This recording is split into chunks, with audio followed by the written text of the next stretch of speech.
Welcome to 1 TV special analysis. నేను BRK. Okay, YSR Congress party అధినేత జగన్మోహన్ రెడ్డి కొన్ని గుణపాఠాలు నేర్చుకుంటున్నారు అనేటటువంటిది ఇటు రాజకీయ వర్గాల్లో వినిపిస్తున్నట్టు.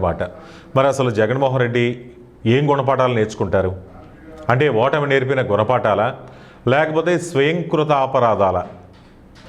అంటే ఓటమికి రెండు ఉంటాయి. ఒకటి, అవతల పార్టీ బలంగా ఉన్నప్పుడు ఓటమి ఎదురవుతుంది. రెండోది, మన స్వయంకృత అపరాధం ఉన్నప్పుడు కూడా ఓటమి ఎదురవుతుంది. అసలు ఏ విధంగా మనం ఓటమి పాలయ్యాం గత ఎలక్షన్లో చూసాం కదా. 2024 ఎలక్షన్స్లో వైఎస్ఆర్సీపీ 11 స్థానాలకే పరిమితమైందంటే అసలు వైఫల్యం ఎక్కడుంది, ఎక్కడ వైఫల్యాలు ఎదురయ్యాయి, ఇది జగన్మోహన్ రెడ్డి తెలుసుకునే ప్రయత్నంలో పడ్డారంటారు. మరి అసలు YCP party first of all ఎక్కడ వాటికి దెబ్బపడిందంటే సీనియర్లకు ప్రాధాన్యత ఇవ్వలేదు వైఎస్ జగన్మోహన్ రెడ్డి. ఎక్కడైనా కానీ మన ఇంట్లో చూసుకున్నా కానీ మన పెద్దలకి మన గౌరవం ఇవ్వకపోయినా, వాళ్ళకి ప్రియారిటీ ఇవ్వకపోయినా ఇంటిలో అంటే వయసు రీత్యా అంటే వయసు నేర్పినటువంటి పాఠాలు గుణపాఠాలు ఇంకేవి నేర్పవు. మరి అటువంటి పెద్దల మాట వినకపోతే అటు ఇల్లు బాగుపడదు, ఇటు పార్టీ బాగుపడదు. మరి అటువంటి పరిస్థితే వైఎస్ఆర్సీపీలో కూడా వచ్చింది. పార్టీలో సీనియర్లకు ప్రాధాన్యం ఇవ్వలేదు, మరి గడ్డు పరిస్థితులు వచ్చేసాయి. అంటే గెలుపు అనేది తాత్కాలికం.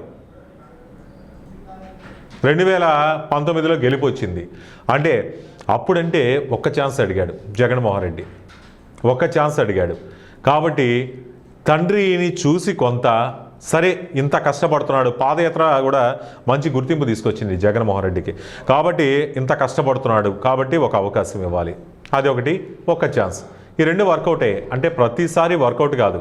చంద్రబాబు లాంటి దాదాపు కొన్ని మూడు దశాబ్దాలకు పైగా రాజకీయాల్లో ఉన్నటువంటి ఆయన కూడా ఓటమి రుచి చూపించారు ఓటర్లు. మరి ఒక్కసారికే ఏ విధంగా ఇలా డీలా పడిపోవాలా? కాబట్టి దాని నుంచి పాఠాలు నేర్చుకుంటున్నారు జగన్మోహన్ రెడ్డి. పార్టీలో సీనియర్ల ప్రాధాన్యత ఏంటి అనేది గుర్తించి ఇప్పటికి కానీ జ్ఞానోదయం కాలేదేమో. సీనియర్లకు ప్రాధాన్యత పెంచాలనేటటువంటిది జగన్మోహన్ రెడ్డి ప్లాన్గా కనిపిస్తోంది. మరి పార్టీ ఆవిర్భావం నుంచి రాజశేఖర్ రెడ్డి సమకాలికులు అంటే జగన్మోహన్ రెడ్డి తండ్రి గారైనటువంటి రాజశేఖర్ రెడ్డి గారితో పాటు అడుగుజాడలో నడిచినటువంటి వాళ్ళని పక్కన పెట్టి ఎంత భారీ మూల్యం చెల్లించారో జగన్మోహన్ రెడ్డికి ఇప్పుడిప్పుడు తెలిసి వస్తుంది ఒక ఓటమి తర్వాత. అయితే తన తండ్రితో పనిచేశారని కనీస గుర్తింపు ఇవ్వకపోవడంతో చాలామంది సీనియర్లు మనస్తాపానికి గురయ్యారు. ఏదో ఉన్నామంటే ఉన్నాం పార్టీలో, మనం చెప్తే ఇనేవే రకాలు కాదు అన్నట్టుగా ఉన్నారు. మొన్నటి ఎన్నికల్లో ఇది ప్రభావం చాలా చూపించింది. ఫస్ట్ సారి అంటే ఏదో గెలిచేశారు, కానీ రెండోసారి అంటే ప్రతిసారి గెలుపు అనేది మన వాకిలి ముందుకు వచ్చి నిలబడదు కదా. మరి రెండోసారి చెప్తే వినే రకాలు ఆ పార్టీలో లేరు. అందరూ దుందుడుగా స్వభావాలే. కొడాలి నాని కావచ్చు, పేర్ని నాని కావచ్చు, రోజా కావచ్చు, విడుదల రజనీ కావచ్చు, అనిల్ కుమార్ కావచ్చు, వీళ్ళందరూ కూడా దుందుడుకు స్వభావాలు. ఒక్కసారికి పనికొస్తాయి బాగానే, ప్రతిసారి అది కుదరదు. మరి ఇవన్నీ కూడా వాళ్ళని కూడా పక్కన పెట్టి ఇప్పుడు దిద్దుబాటు చర్యలకు దిగుతున్నారు. ఎందుకంటే ఇప్పుడు వైఎస్ఆర్సీపీకి గెలుపు అనేది ఖచ్చితం, అవసరం. వెళ్ళిపోయినటువంటి నాయకుల్ని తిరిగి గాడిని పెట్టుకోవాలన్నా కానీ, పోయినటువంటి ఆత్మస్థైర్యాన్ని తిరిగి రప్పించుకోవాలన్నా కానీ అభిమానుల్లో కావాలి. కాబట్టి సీనియర్ల ప్రాధాన్యత కావాలి, వాళ్ళ సలహాలు సూచనలు కావాలి. మరి అటువంటి వాళ్ళు కావాలి. మరి అటువంటి వాళ్ళకి ప్రాధాన్యం ఇవ్వడమే కాక అవసరం అనుకుంటే వారి వారసులకి అంటే ఇది గుర్తుపెట్టుకోవాలి. రాజశేఖర రెడ్డి సమకాలీనులు ఎవరున్నారో వాళ్ళకి ఒక ఓటు బ్యాంక్ ఉంది. వాళ్ళ ద్వారా వాళ్ళ వారసులను నిలబెడితే వీళ్ళ ఓటు బ్యాంక్ అనేది చెక్కు చెదరదు ఆ నియోజకవర్గాలు. కాబట్టి వాళ్ళకు కూడా ఇచ్చినా కానీ తప్పులేదు. ముఖ్యంగా తన కోటరీని పక్క పెట్టాలి. ఇది జగన్మోహన్ రెడ్డి తెలుసుకోవాల్సింది. ఎప్పుడైతే చెవులో ఇంతకాలం ఎవరైతే ఆయనకి తప్పుడు సలహాలు ఇచ్చారో, దుడుగ్గా వెళ్తేనే విజయం సాధించగలం అనేటటువంటిది చెప్పారో వాళ్ళందరినీ పక్కన పెట్టాలి. ఇప్పుడు కావాల్సింది దుడుగు చర్యలు కాదు, ఆలోచన తీరు. కాబట్టి చాలామంది సీనియర్లు కాంగ్రెస్ పార్టీని విభేదించి వైఎస్ఆర్ కాంగ్రెస్ పార్టీని కూడా ఏర్పాటు చేశారు అప్పట్లో. మరి జగన్మోహన్ రెడ్డి రాష్ట్ర విభజనతో కాంగ్రెస్ పార్టీ సైతం కకావికలం అవుతుంది. రాష్ట్ర విభజన తెలుసు కదా మనకి. రాష్ట్ర విభజన అనేది కాంగ్రెస్ పార్టీ చేసి ఇటు ఏపీ తెలంగాణని విడగొట్టారు, కానీ తెలంగాణలో తన ఉనికి చాటుకున్నా కానీ ఏపీలో మాత్రం తన ఉనికిని కోల్పోయింది అనేటటువంటిది ఖచ్చితమైన నిజం. మరి ఆ పార్టీకి చెందిన సీనియర్లు వైఎస్ఆర్ కాంగ్రెస్ పార్టీలోకి రావడం అప్పట్లో ప్రారంభించారు. వాళ్ళకి తెలుసు ఎందుకంటే కాంగ్రెస్ పార్టీలో ఉంటే మనుగడ కష్టం.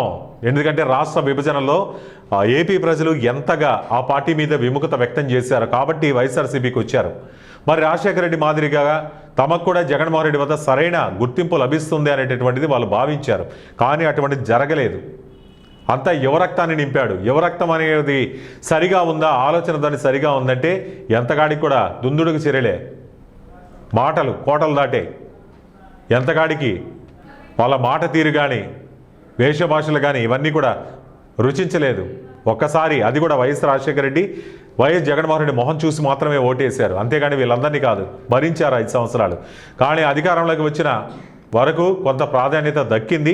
వచ్చాక మాత్రం సజ్జల రామకృష్ణారెడ్డిని ఆయన నెత్తికెక్కించుకున్న వాళ్ళు సజ్జల రామకృష్ణారెడ్డి, విజయసాయిరెడ్డి, వైవి సుబ్బారెడ్డి, పెద్దిరెడ్డి, మిథున్ రెడ్డి వాళ్ళకి మాత్రమే ప్రాధాన్యత కల్పించారు.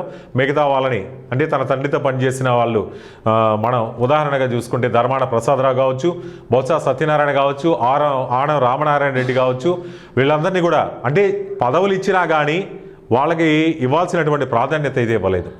ఈ విధంగా ఉన్నింది జగన్మోహన్ రెడ్డి వ్యవహార శైలి. తన చరిష్మా ఉంటే చాలు, అంటే వైఎస్ రాజశేఖర రెడ్డి బొమ్మ చూపించుకుంటే ప్రతిసారి గెలుపు సాధ్యం కాదు కదా. మరి ఆ బొమ్మ చూపించుకొని లేకపోతే తాను చేసేటటువంటి ప్రసంగాలతో వస్తారంటే ప్రతిసారి కుదరదు. అదే 2024 ఎన్నికల్లో దారుణంగా దెబ్బతీసింది. ఒక్కో కీలక నేత వెళ్ళిపోతూ వచ్చారు.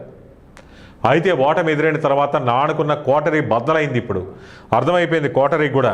అసలు ఒక్కో కీలక నేత వెళ్ళిపోతుంటే, ఒక్కో ఓటమి ఎదురవుతుంటే నానుకున్న కోటరీ కూడా బద్దలై వెళ్ళిపోతుంటే రానున్న రోజులు ఎంత భయంకరంగా ఉంటుంది అనేటటువంటిది జగన్మోహన్ రెడ్డికి అర్థమై ఇప్పటికీ సీనియర్లు గుర్తొచ్చారు అంటున్నారు.